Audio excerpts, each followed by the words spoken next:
Hello, what's up mga idol? So this is Mark Anthony Rascas ng Mark TV.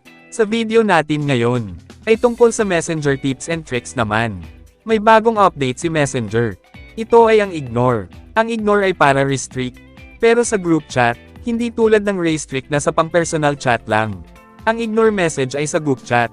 Meron na nito noon pa. Pero sa Facebook browser lang. Ngayon ay nasa Messenger na. Come on, let's go. At alamin natin kung paano.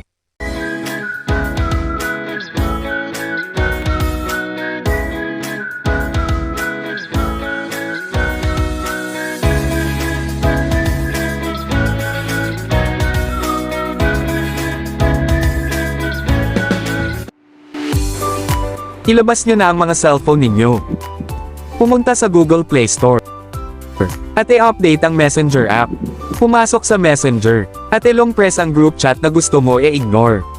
At i-click ang ignore. Ganun lang.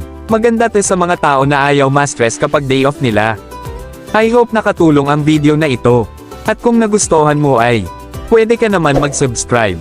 Para kapag nag-upload ako ng bagong video ay ma-notify ka. So hanggang dito na lang muna. This is Mark TV. See you in my next video. Peace out.